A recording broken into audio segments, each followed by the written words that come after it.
ओ बाबा खेर त आहे न ओ मूं मिस्किन मुआणे खे एॾी कावड़ में छो पिया ॾिसो भा हाँ मिस्कीन जा पुट अड़े तोखे कंहिं चयो आहे त हितां मच्छी मार? ओ बाबा मच्छी मारणी त मुंहिंजी मरक आहे ही दरिया बादशाह जो दुबो आहे मिड़ी 4-5 कुरड़ियूं मारे पंहिंजो पेट था पालियूं भा ही दरिया बादशाह जो दुबो न ही असांजे मकाते ते खयल ज़मीन आहे। ओ बाबा ही तव्हांजी मच्छी जो फार्म त न आहे बा हिन दुबे में त दरिया जी मच्छी आहे तव्हांजे हथ जो छॾल बेचारो त न आहे जो भा तव्हां कावड़ था कयो।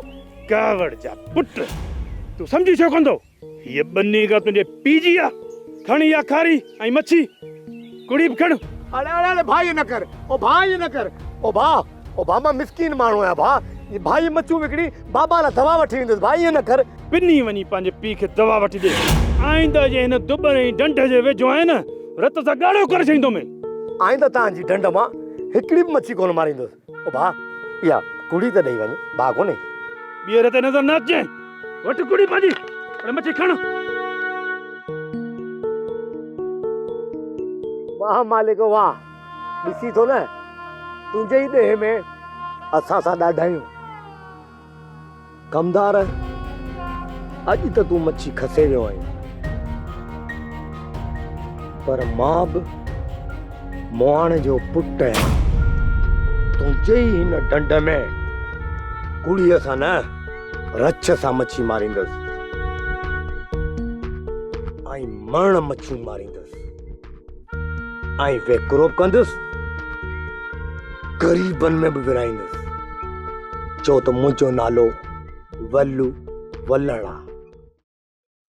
ॿिली ॻाल्हि ॿुधो हिन ॻोठ मां चोरी करणु असांखे ॾाढी महांगी पवंदी।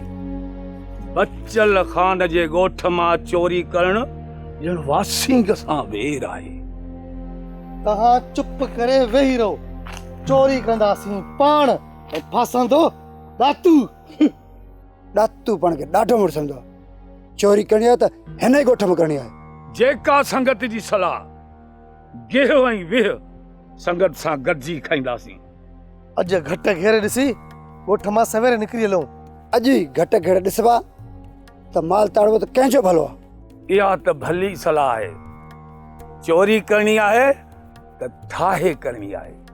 ॻाल्हि ॿुधो सुबुह मां हिकु भली में ॾिठी जंग में माल सां गॾु वेंदे ॾिठी ऐं हा ॻोठ सॼे में अहिड़ी मींहं कान्हे। शाम माल मोटंदो या ॾिसबी त कहिड़े घर में पुॼायूं था सुभाणे पार।